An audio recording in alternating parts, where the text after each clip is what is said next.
అంటే నిజంగా first of all congratulations and very happy to see you again in your usual self on the screen. Naresh అంటే అల్లరి, అల్లరి అంటే నరేష్ అనే ఒక ముద్ర అది చాలా స్ట్రాంగ్గా మెయింటైన్ చేయగలిగావు. అది దట్ ఈస్ ది కేస్. తర్వాత again you have taken another new lease in career. But ఇది మళ్ళీ కొత్తగా ఎంతో కొత్తగా అనిపిస్తుంది చూస్తుంటే, స్క్రీన్ మీద చూస్తుంటే.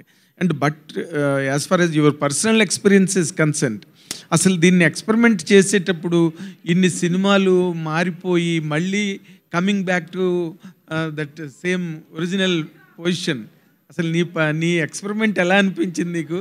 అంటే ఎలా అనిపించింది అంటే సార్, సన్ రైజర్స్ వచ్చి ఉప్పల్ స్టేడియం ఆడితే ఎలా ఉంటుంది, మన హోమ్ గ్రౌండ్ ఇది, కామెడీ మన హోమ్ గ్రౌండ్ అండి. సో చాలా రోజుల తర్వాత టూర్కి వెళ్ళి వచ్చి మన హోమ్ గ్రౌండ్లో మ్యాచ్ ఆడుతున్నట్టుంది. ఫ్యాంటాస్టిక్.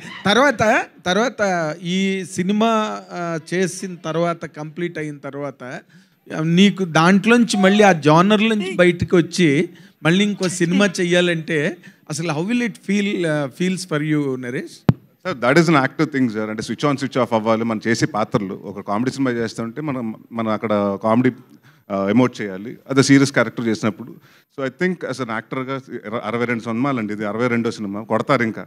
ఇప్పుడు కూడా నేను ఇలాంటి అంటే so it's been an experience అండి. అంటే it's been a learning experience. నేను చాలా మంది పెద్ద పెద్ద డైరెక్టర్స్ దగ్గర చేశాను, బాపు గారు, విశ్వనాథ్ గారు, ఇలాంటి వాళ్ళ దగ్గర చాలా నేర్చుకున్నానండి. So it's become an easy thing and for me what I believe it's actor should be a switch off switch on అండి. ఎక్కడ ఎంత మనం 90% యాక్ట్ చేసినా, 99.9% చేసినా 1% of Naresh has to be there అండి. ఎందుకంటే పైనుంచి ఏదైనా పడుతున్నా, లైట్ పడుతున్నా, ఇంకోటి ఏదన్నా you have to be prepared for that. So అందుకనే జీవించేయనని చెప్తానండి. నేను జీవించను కానీ ఎక్కడో న్యాచురల్గా ఉంటాను మాత్రం ట్రై చేస్తాను. అదే తర్వాత ఈ ట్రైలర్ ఇప్పుడు చూస్తున్న దాంట్లో ఎక్కడో ఒక చోట ఒక చిన్న సీరియస్ టచ్ కనిపించింది.